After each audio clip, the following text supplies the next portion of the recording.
So we've got our bag turned right side out. We've got our liner inside, and I've already done most of the clipping, but I just wanted to show you how I'm doing it and why I'm doing it.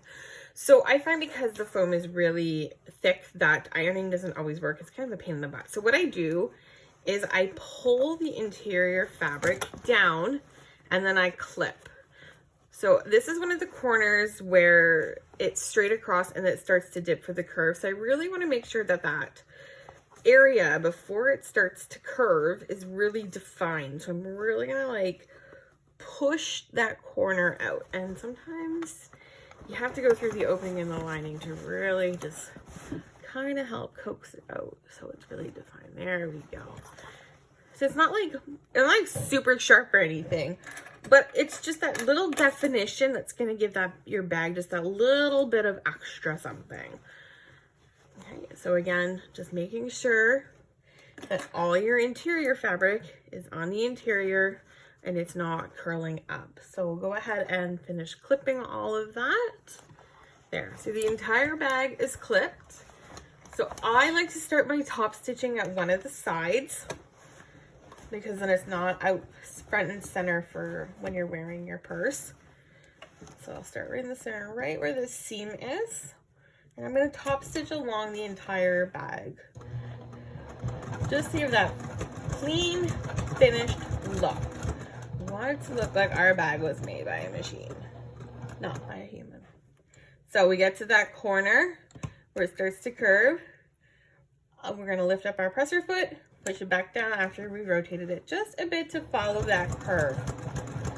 It's really about the small details. That's all it is. It's just the small little details that make your work stand out. So again, removing the clips as we go.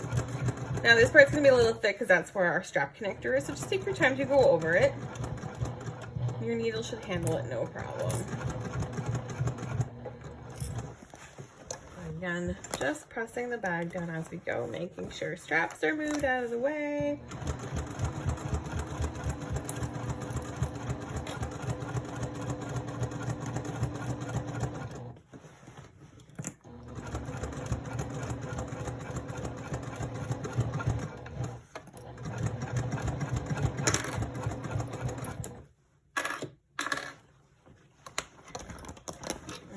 Almost halfway through sewing this bag, or doing the top stitching. So basically we're nearly done the bag. It's looking great so far. It's a very simple but still very elegant bag. It's meant to be cost efficient for you to make, as well if you're selling to customers. You can keep your price tag lower because it doesn't have all the fancy things. But you know, you can dress up this bag. You can put in, you know, a zipper pocket, you can put in a slip pocket, you can put some cork, which I've done, you can add a crossbody strap, which I've also done. So this bag is very, very friendly to be designed for you, to be your own and be unique. Have fun with it. I mean, that's what I like to see about my bags is, you know, have fun. Everyone always asks me, can this be customized? Of course it can. We can customize anything. The thing I can't do is embroidery. That's the only thing I can't do. So let's keep stitching. So this is the last long side. Again, I sew to as close to the clip as I can so I know my fabric's not shifting.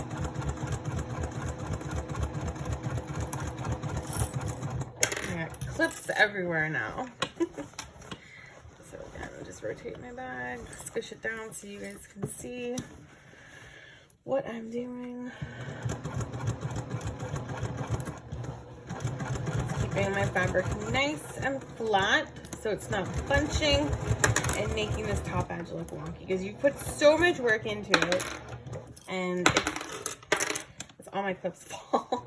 It's going to be noticeable if your top edge is like bunchy because something slipped. So right there, we are back with our starting stitches and we are done that part of our bag. The entire thing is now top stitched.